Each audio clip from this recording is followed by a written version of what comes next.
Yeah, the first one was kind of thin, Hmm. and then the last one was like a brick. Um, Well, I hope one day you'll get on that journey, a and lot of words. I'm excited for you. Have you seen the movies? Of course. I have not seen beyond the first movie either. Jeez, Romil, get on it. It's so it's so much magic.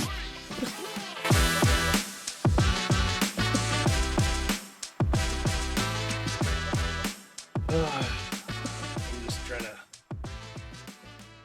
trying to get back in the zone. Hmm. Oh What do hi. you usually do to collect yourself or get back into like baseline if something happens? If something rough happens, how do I get back? Yeah. Hmm. I go in the corner and cry. No, Okay. I don't. No, that's good. That's No. somatic release. Well, That's valid. it depends what it is. It's usually time, either time or I push through. So, um, I I mean, guess some that's kind of like physical movement always helps to because it's the whole like your body's in fight or flight, and you know you need to like shake it out like an animal, basically. So the bear is chasing you. I don't know if I'm going to include this in the podcast, but it's actually an interesting topic. How do you get back into the groove when you've been shaken up? It could be a bad test or something, and Hmm. how do you get back into it?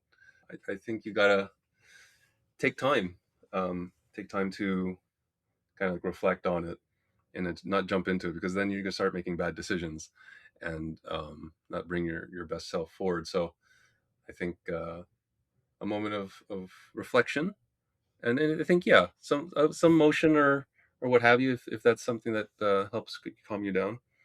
Um, but I don't think just jumping right into it immediately is a good idea. And welcome to the episode. Hmm. Welcome back. Welcome back. Hey, Oh, it's not. See, I like that you changed your shirt, so it's like it proves we didn't record this all in one go. I mean, that would be crazy if we recorded like 40 questions in one setting or something. I wouldn't put it past us.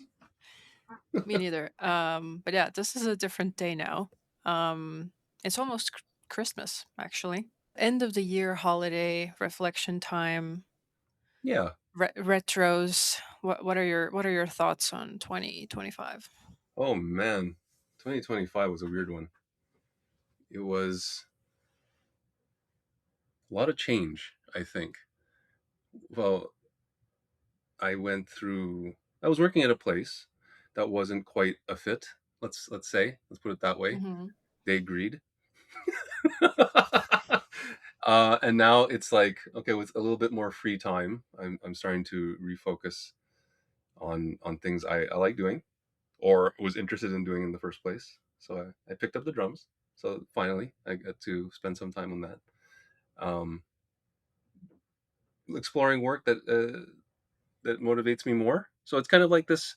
It's a nice reset after you know uh, a lot of you know grinding, I guess. So my 2025, at least the latter half, is a lot of reflection. How's yours? I always find it odd to do these reflections in the middle of winter when it's cold and dark and everything's dead, and the new year used to be in the spring, but That word is banned on TikTok. Did you know that? oh yeah. So yeah, you messaged me that your video got banned on TikTok, but was that the reason? Because I of the word I unalived? reposted it and I clipped it out. I reposted the exact same clip. I bleeped out the word and I removed the subcaption, the caption on the screen of that word, which I won't say now. Um, Hmm. and it went swimmingly. Everything was fine. So it's really Wow. that word. Yeah, I don't know much about TikTok. I've never been on there, but um, Are you on any it's an social? interesting challenge. Are you on any social um, media? yeah, well, for work, LinkedIn primarily, and then Instagram, Facebook only just for like immediate circles of family, not in friends, not like a public No, account or anything. no. It's interesting that you're not on there, but you'll do YouTube. I prefer long form content. I think the short form is ruining our lives mostly, and I have a doom scrolling problem myself occasionally. So, but I also really love listening to long ass podcasts, like, over 2 hours or whatever, and just like Oh wow. going deep into one topic. Yeah. And I don't know, it's just so much better for your attention, and it feels good to create that way as well, and not to just like think about, oh, what can I say in this friggin' 10-second video that will make a difference or interest anybody, because I literally feel like there isn't really much that you can do that way, especially in our industry as well. Like everything is so complicated. It Yeah. it caters itself to um, basic type subjects that you can grasp real Mhm. quick. When you get into our field, 1 minute is or 10 seconds is just impossible to say Mhm. anything meaningful. Um, yeah, I can agree with that. I think that the short form is hurting, but it does get the engagement. So it's kind of like this hit and miss or pro and con thing. Yeah, but like, what is that engagement worth? Because it's kind of like, I mean, not really tricking people, but I heard somebody talk about it in that way. Whereas if you post a 30-minute to an hour long video and several people watch it, you know that that attention is honest and they actually want to engage with it. Like, you can't fake or trick somebody to watch you talk about a topic for 30 minutes straight, but you can do that with a 10-second video. Hi, this is Romo Santiago from Experiment Nation. If you'd like to connect with hundreds of experimenters from around the world, consider joining our Slack channel. You can find the link in the description. Now back to the episode. Hmm. So it's like, you know, At what's this more point, valuable? this is an interesting episode where we learn more about you than answering the questions. So this is Okay. the whole philosophy of Gerda that I'm learning. Short, Uh very bad. Okay. All yeah, right. it's just let's get into the questions. Speaking of short form, so I didn't. I have all these questions. We have about 19 so far. Thank you to everyone who's submitted. We're not going to cover all 19 in one episode, so we'll do our what maybe a handful of them, and then we'll cut it up. But I'll kick it. Mhm. I didn't order these in any way. Maybe I should have grouped them by theme, but I was distracted by other things in life. So Did you at least read them this time before? I copied them into this spreadsheet, Nice. so I was exposed to the questions. But imagine how fresh the take's going to be when it's if you don't prepare for them. Yeah, no, I mean, So improv you is a you good give the good addition. answer, I give a knee jerk, snarky reaction. So this is a nice little contrast. Okay. Um, Yeah, that works. so the first one is, how differently do you do CRO for a B2B website as compared to an e-commerce or SaaS business? Oh, common question. Um, yeah, that's pretty relevant for project-based agency consultancy side work, I guess, Mhm. because yeah, we kind of do everything. And we often get that question like, oh, do you specialize on just e-commerce or whatever? And kind of don't, because a lot of the principles carry over and it's more about context and whatever that we went into in the past videos too. But I mean, the first thing that you need to take into account is that everything other than e-com usually has way lower traffic and maybe not traffic, but conversion specifically. Yeah. So you probably are not going to have a super high velocity testing program unless you're like, one of the big SaaS companies or whatever. So yeah, that's one of the challenges of working with lower traffic, and having to focus, I guess, more on micro conversions, even, Yeah. getting people to solutions pages, forms, measuring the kind of like the top level, I don't know, KPIs or whatever. And often, like, I've even worked on a project where even though the conversion rates were super low, the conversion value was super high. So Yeah. that's kind of like another wrench where it was like a super complicated technological product that where one conversion was literally worth like hundreds of thousands of dollars. So Hmm. it's like if you get this company one conversion more in the next month, it could make a difference Yeah. for like years, right? Hmm. So yeah, those are my initial thoughts. What do you think? Yeah, I've had time in B2B and in B2C. I know what you're talking about. Our products were at the low end $1,000. One Mm-hmm. of the cheapest products $1,000, more expensive than tens and hundreds. And I always shocked when I was like, who's buying this online? But yeah, at the end of the day, it's a lot of the same principles as you said. You're still selling to a buyer. You still on a human, I mean, and you still have to address their needs. You still have to know the jobs they're trying to accomplish, and you have to address those. So in that regard, in broad strokes, it's largely the same thing. As you mentioned, the traffic's different, and I think the tolerance is a little different for these audiences, where a B2B customer typically has a little bit more patience um, to to learn things, to dig into the more information, especially expensive stuff. Um, while a high volume like e-com, particularly, they're more likely, in my experience, to bounce if on little things. So you have a little bit longer window for B2B. But other than that, it's largely the same. The math changes a little bit, but you're still selling to humans. Um, yeah, so I largely, at a high level, approach them very similarly. Mm-hmm. But that's not what a lot of people think. They go like, "Oh, do you have any B2B experience or econ?" And it's like, bro, it's the same stuff. Um, you just Yeah, have you less people to still talk to. yeah, you still got to do all the research anyway and figure out what the context is. I mean, the only thing that I would highlight that is often super different from ecom and B2B is that the buyer is not the person who is Yeah, like browsing the website. So you kind of got to cater to both, like the more junior employee that is doing the research about your service or product, and then the buyer is usually like the CFO or whatever who authorizes the payment for it. So that's kind of a ironically, challenge.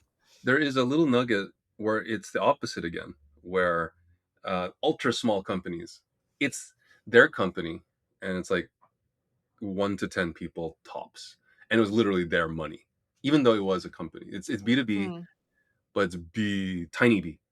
mhm, Um, so it's interesting where it's not just B2B B2C, but it's more like B2B B2C and B to very small b.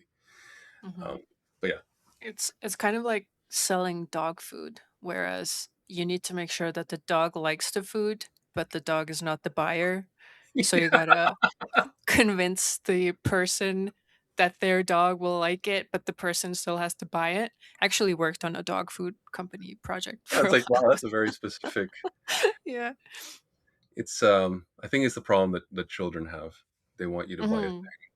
but they're Yeah. not the buyer, and they have to convince you. So Mhm. not only does the marketing have to work on them, somehow they have to convince the marketing has to work to convince the person who holds the purse strings. Totally. Um, okay, I can read the next one. Up to you. So I'll let you do Okay. it. Okay. Next one is how to convince senior leadership that undertaking a website refresh without A/B testing is not a good idea. I feel like I'm living past trauma through these questions. Oh yeah, Why are these all relatable to me personally?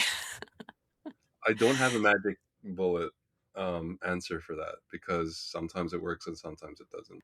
I mean, as a consultant, it's like they hire you for your expertise, so you just Uh-huh. tell them that this is a bad idea, and if they don't take the advice, it's like, okay, what are you paying me for?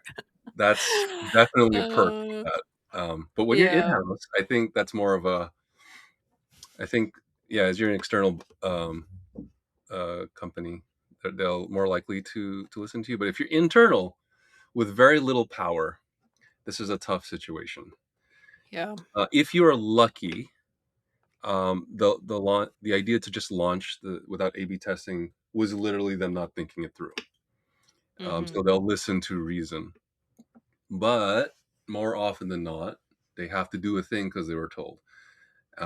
Like high up told you we need to relaunch our website, make it look fresh because we need to change the brand and what have you.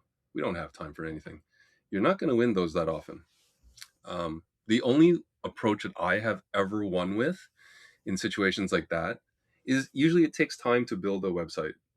Yeah, I heard. I googled that one, especially the homepage because there's a lot of politics involved. And this, I'm kind of thinking about the homepage of this sort of thing.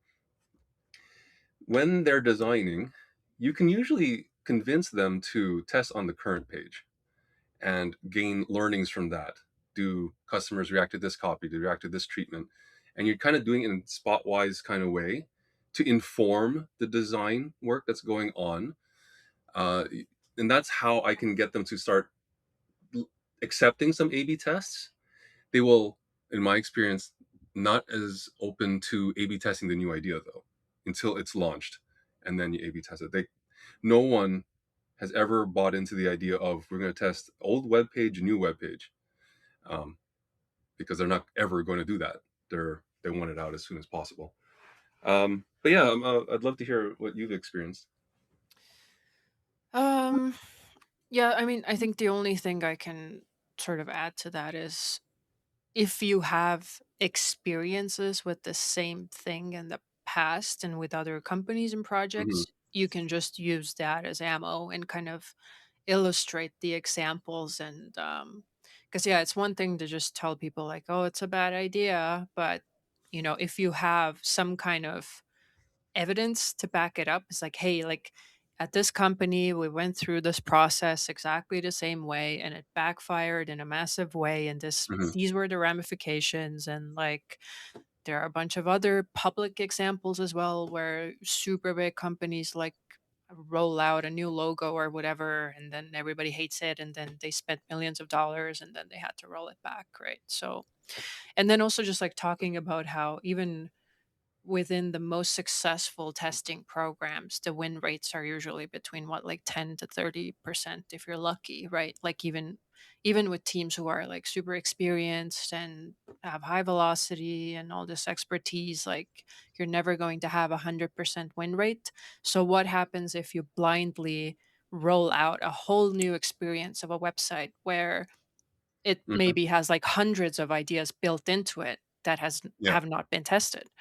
yeah. So That's not that's good a, that's odds. a good call out there where you'll want to validate the ideas that went into it, and that's a thinking about testing what you already have. And I understand the context is different, and it's not 100%, but at least it's some signal or some attempt to validate the ideas that are going into the new design. You may not be able to test the exact treatments that updates that are being done visually. Mhm. But some of the core ideas you can validate at least a little bit. That's a good call out. Um, the next one is how to get real experience as a beginner CRO Uh, that's a that's a tough one for sure, especially because I think on purpose, one I think is the point. yeah, one of the other videos that we did, we talked about the whole like how the market has been saturated and there's so many more people now. And especially trying to break into an industry where you don't have the experience. It's like, and I see that super often too within my own business. Like at least a couple of times a year we get a pitch from somebody who's like, can I come and be an intern, or like I'll literally work for free for like I Yeah, don't know how many months or whatever. And I'm like, well, I don't know if that's like really a good deal for you or for me. Like yeah. I can't trust you with anything. I don't have um the time, um, as much as you want yeah, but to. so my advice for that, to how to get experience for getting a real job, would be like start a random website about anything and then put a bunch of free tools on it. Like Microsoft Clarity is free. There's a bunch of other research tools that are free that you can, find from CRO blogs or whatever, and just kind of like try to create some kind of an ecosystem Yeah. that resembles a CRO research program or something, and just like learn how that tech works together. What can you Yeah. achieve with it? And the website can literally be about anything about you personally, about your hobbies. Like it doesn't matter. Just Yeah. like try to do something tangible that you can later show as an example of your work, even Yeah. if like you don't have high traffic or whatever. It doesn't matter. Also, you can just post about it on social media and get some traffic that way. But yeah, you're not probably going to be running real tests or anything like that. But just like try to show that you tried to do something in the real world, I Hmm. guess, I think would be a differentiator nowadays. I don't know. Does that make sense? I agree. I think starting your own thing, a lot of tools have free tiers and trials, so you can get Mhm. exposure to the tooling, and tinker with it, especially if you have a website.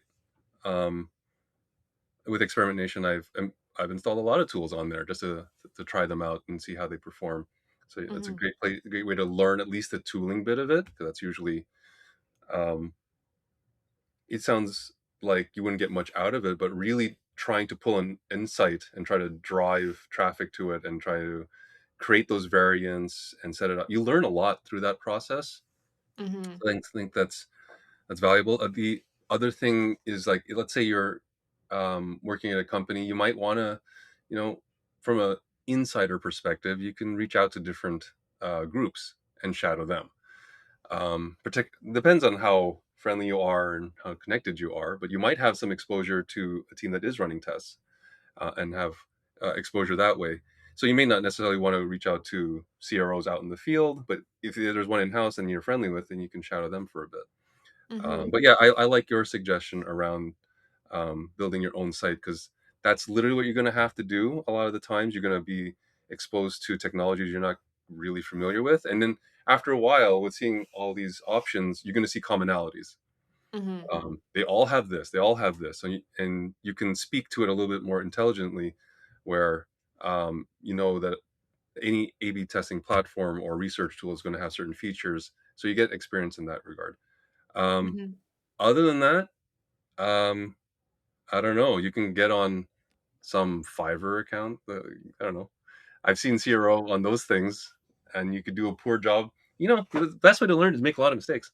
So, um, find some Yeah. sucker clients and do a poor job and learn. Or even just like, maybe especially if you're working currently at a different job or a different industry, completely switching over to a full-time CRO job without any experience is too much of a leap, but maybe you could explore the opportunity of like taking on a little side project somewhere. Yeah, Um while you still work your other job or whatever, and that way you'll get exposed to other more senior people who also will, because for them it will be a huge risk to just like hire you as a full-time employee without any experience, but maybe they'd be willing to just like involve you in one project, and yeah. like you'll get experience that way. There's also access to, on experimentation. We have a lot of CROs Hmm. and coaching available. You can reach out to That's one of those, true. and they can help you get along. Though, Yeah. I don't think it will replace hands-on experience. I think that's gonna be key. All Hmm. right. Yeah, it's my turn. Let me see here. Oh, man.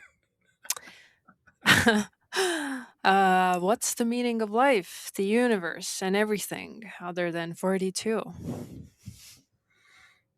Well, that's a great question. There's dark answers and there's bright answers. I think you probably have the hopeful answer. Um, Mine is My dark. Okay. My answer is that there is no universal meaning. And the meaning is that you have to create your own meaning. Hey, it's the same And answer. that's it. But that's But, not dark. well, no one wants. There is no meaning to life. Find it No, yourself. but then the hopeful part is that you are the creator. Yeah, You yeah. create your own meaning. It's interesting. We said the same thing with different intonations and different, emphasis. Uh, There's there's like so many memes about this too, where the But at first I was like, there's no meaning in life. But then I was like, there's no meaning in life. Like, That's a very healthy approach because I think when I say it, it just comes off. There's no meaning in life. Well, but your approach of there's no meaning in life, so do what you want. yeah. Um, is actually that's quite healthy. So what is the meaning of life? I don't know. The universe. I don't think it has a meaning. And 42 is obviously the answer to everything. But Hmm. beyond that, I don't know. Life Yeah, is very. that's from the Hitchhiker's Guide to the Galaxy. If somebody doesn't know, right? Do kids still read that? Uh, I don't. Is it a kid's book? I guess it is. Well, teenager, I guess. Yeah, I just like read Harry Potter, so I'm always like, oh, young adult. I'm a young adult, but then I realize that's for kids. I've never. I've read one page of Harry Potter. I read the first page of the first book, and I literally said, "No, not for me." Well, there's quite a difference between the first book and like the last books. Yeah, the So, first one was kind of thin, hmm, and then the last one was like a brick. Um, well, I hope one day you'll get on that journey, a lot and of words. I'm excited for you. Have you seen the movies? Of course. I have not seen beyond the first movie either. Jeez, Romil, get on it. It's so much magic. All right. This is why you have all these nihilistic, dark views on everything, because you don't believe in magic. I Yeah, maybe I don't know. I don't. No, I don't believe in. I don't believe in magic. I mean, Harry Potter, like the last book, is pretty dark too. So maybe you'll enjoy it. Yeah, it's a lot of words to get to there. I haven't even seen the movie, so it's I like mean, what else are you doing with your time? Scrolling TikTok? no, not even. I'm getting banned on that one too. Um, okay, Okay. so what and when do you do to get the most impact from your work? Meaning, people listen to the data.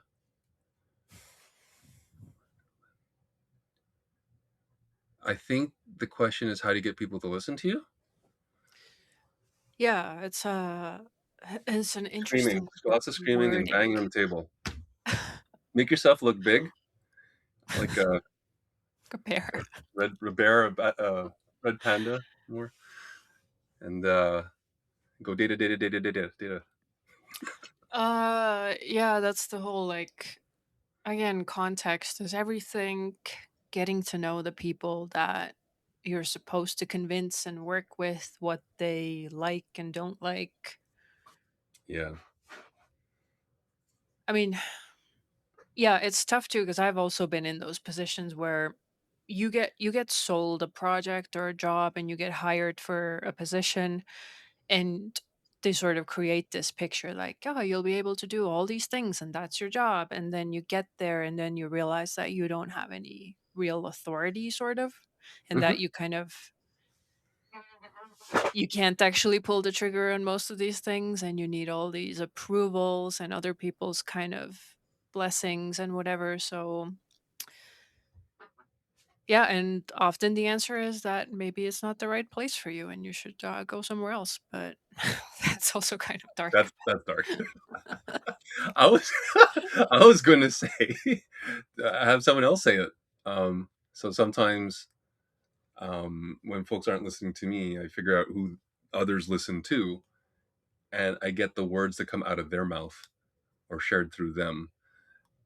So it's like a either them exclusively or reinforced by them, trying to just get it out a little bit more often from folks uh, that others listen to. But yeah, it is a tough one when they don't want to listen to you at all, and they just go with gut. I think repetition is good, but at the end of the day, is this dark? I don't know if it's dark, but at the end of the day, it's how likable you are. I listen to people I like, um, Yeah. and I don't listen to people I don't like. So be likable.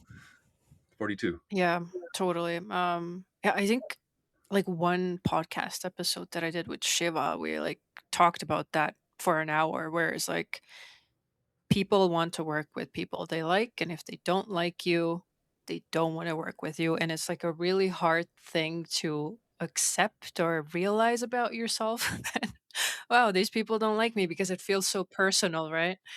Yeah. Um and that's, again, it goes back to like some personalities just are not matched or suited for each other. Yeah. And I think it happens so much more than we want to admit at the workplace, that like we just get thrown into this environment with all these random people that we didn't choose. And then we all need to Get kind of along.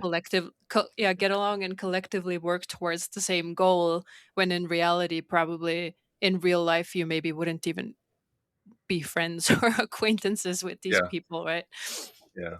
Well, they try to hire for fit and culture, but Yeah, and that's like my advice as well. When you're hiring, like hire for fit and culture first, because if the people don't get along, it doesn't really matter what hard skills they have or whatever. yeah. And it's always tough though with that approach. I know we're a bit of a tangent, but if you're always hiring people you like, then you're hiring the Yeah. same person. You know, it's Mm-hmm. diversity True. is important to get different perspectives. But there's a base layer of I'm able to respect this person. Mm-hmm. I'm willing to listen to them. Um, I guess that's a bit of a nuance. Like you don't have to love them. You just have to Mm-hmm. not be repulsed, I guess. Yeah, I think I meant more also like, often I've seen people hire for a specific team, and then it's like the top level exec who is not even in the weeds with that team makes the final call whether we hire this person or not, because, oh, they seem like the superstar and like they have all these skills and whatever.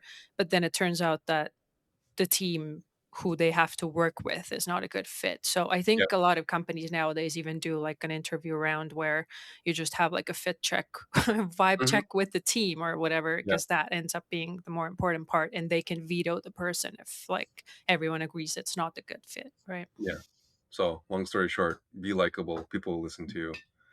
Um, buy them snacks, I guess. Yeah. Give out Snacks, candy. snacks are good. Um, Uh, I'm tired of answering all these questions, and we're gonna wrap it up. This is the worst outro ever. I don't have a good excuse for ending it at this moment. You know, it's like, oh well, mhm. we've exhausted this topic. There's like 5 topics, so you can't exhaust that. Um, so it's look at the time. I have to be going now, and we'll catch up in the next episode, I guess. I don't know how that Okay. goes. See you there. Our new book, Prove It or Lose It, the mostly no-nonsense guide to surviving experimentation program drama, is out now. Find it at experimentnation.com and all major bookstores today.